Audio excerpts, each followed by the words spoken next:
Millions of Americans each day count on good health to conduct their daily lives, at work, during recreation, and with family. But if you're currently experiencing back pain and the limitations it can bring, then you're not alone.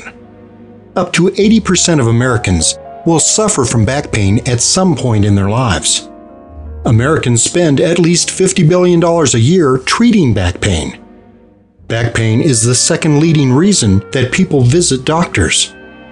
Fewer than 5% of people with back pain will require back surgery.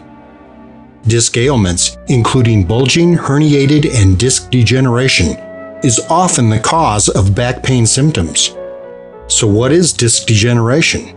As we age, the water and protein content of the disc begins to change, causing the weakening and deterioration of the disc material. When the outer layer of the disc, called the annulus, weakens, and the inner gel-like substance, called the pulposus, begins to push outward, this is often referred to as a bulging disc. Symptoms may begin to appear when the bulging disc extends past the annulus and makes contact with the spinal canal or nerve root. This is referred to as a herniated disc. Even though a disc may bulge at any location of the spinal cord, the majority occur in the lower lumbar area. Let's animate the process. Here we show an axial or top-down view of the disc and vertebra, and we identify the annulus and pulposus. Now we will animate the occurrence of a centrally bulging disc and then a herniated disc.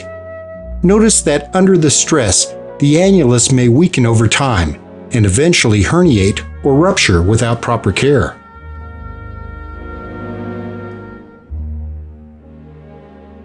What type of symptoms may be experienced from a bulging disc? A bulging disc in the lower lumbar area of your spine may cause pain to radiate down one or both legs, which is a condition called sciatica. An upper lumbar bulging disc may cause pain to radiate in the lumbar area.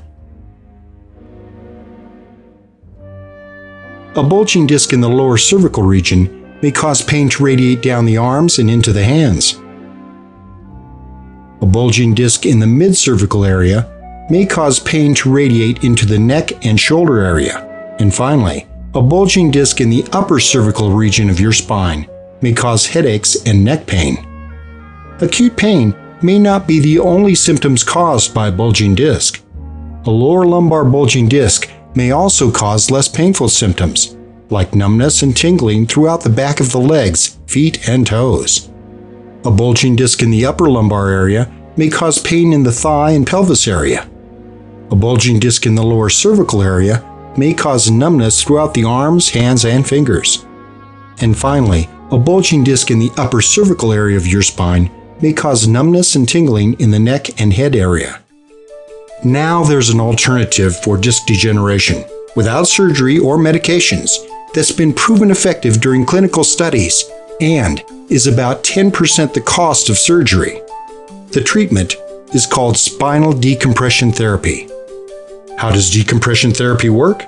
Decompression therapy works by reducing the loading on the degenerated disc and enabling the bulging area to retract back to its normal form.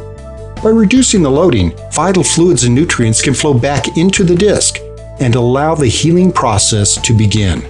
Let's animate the decompression process on a bulging disc within the lumbar area. Notice that with decompression therapy, the disc can retract to its natural form and normal height is restored. Now let's look at a lateral view.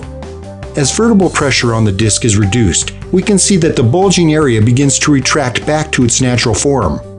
This disc now has the opportunity to absorb vital fluids and nutrients, while the outer layer or annulus begins healing. Once again, we'll revisit the axial or top-down view of the disc. During the healing process, the disc retracts, and we can see the fine tears in the annulus can begin to heal.